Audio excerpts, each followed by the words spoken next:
आप सभी मेरे इस मोटिवेशनल स्टोरी को देख रहे हैं तो कृपया पूरा सुनें और अच्छा लगे तो लाइक कमेंट और सब्सक्राइब जरूर करें। एक बार की बात है, एक व्यक्ति अपने गांव से जा रहा था। वह जैसे ही दूसरे गांव में गया कि सामने एक छोटा सा जनरल स्टोर दिखाई दी और दुकान पर बिस्कुट खरीदने के लिए रुक गया। उस दुकान पर एक वृद्ध औरत बैठी हुई थी। उस व्यक्ति ने उसे बुढ़िया से बोला कि माई मुझे कुछ सामान लेने हैं। बड़े प्रेम से कहा, बेटा जो लेने हैं वो ले लो।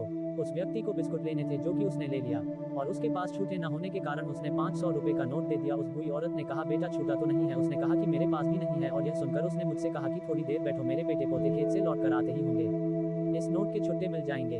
वह व्यक्ति दुकान के पास बैठ गया, इंतजार करने लगा उसके बेटे आए तो मेरे बाकी पैसे मिल जाए और मैं अपनी मंजिल की ओर चलूं। बैठे बैठे बहुत समय बीत गए, उसके न बेटे और न ही पोते आए। तो उस बूढ़ी औरत ने एक झोला लाकर दिया और कहा, बेटा है इसमें से जो तुम्हारे बाकी पैसे हैं निकाल कर ले लो, बाकी के पैसे रख दो। झोले को देखा मैंने, बूढ़ी औरत से कहा, आप निकाल कर देते तो अच्छा होता। उसने जवाब दिया, मुझे नोट पहचानने नहीं आता है। बूढ़ी औरत के विश्वास को देखने के बाद वह उसके सामने झोला खोलने लगा, लेकिन कारणवश बूढ़ी औरत को वहां से जाना पड़ा। वह व्यक्ति कहा कि माँ आप कहाँ जा रही हो, रुको तो मैं बाकी पैसे निकाल लूँ। उसने कहा कि बेटा निकाल लो। व्यक्ति खुद निकालने को वह गलत समझने लगा। उसने सोचा कि अगर मैं उनके सामने नहीं निकालता तो ये गलत होगा। ये सोचकर उसने उसे पैसे को हाथ लगाना उचित नहीं समझा।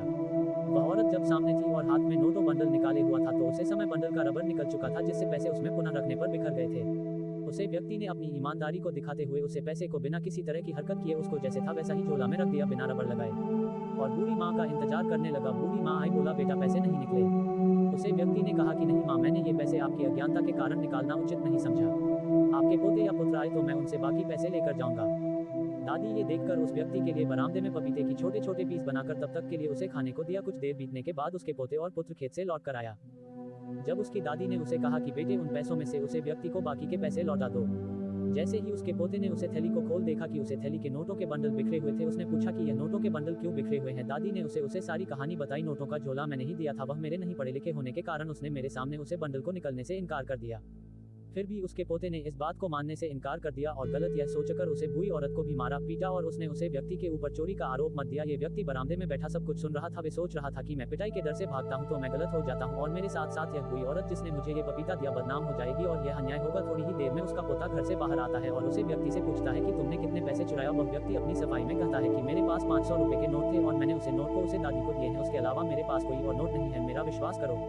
लेकिन वह लड़का विश्वास करने को तैयार नहीं था। कई लोगों ने कहा कि अगर यह चोर होता तो यहाँ से भाग गया होता, लेकिन ये यही है। इतना कहने के बावजूद भी वह लड़का सुनने को तैयार नहीं था। अपने दादी को तो मारा ही था, साथ ही साथ उसे व्यक्ति को भी पीट दिया। वह व्यक्ति दुखी हुआ और उसने कहा कि कोई बात नहीं, तुम्हारे की सजा तुम्हें भगवान देगा। वह व्यक्ति वहाँ से चला जाता है।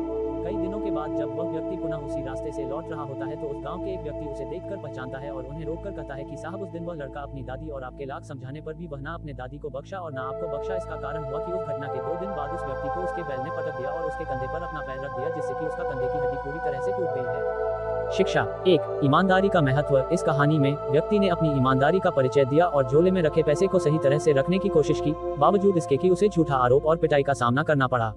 2, अन्याय का परिणाम। व्यक्ति और बूढ़ी औरत के साथ अन्याय करने वाले व्यक्ति को अंततः अपने कर्मों का फल भुगतना पड़ा।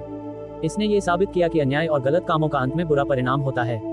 3, सच्चाई और धैर्य। व्यक्ति ने सच्चाई और धैर्य का परिचय दिया।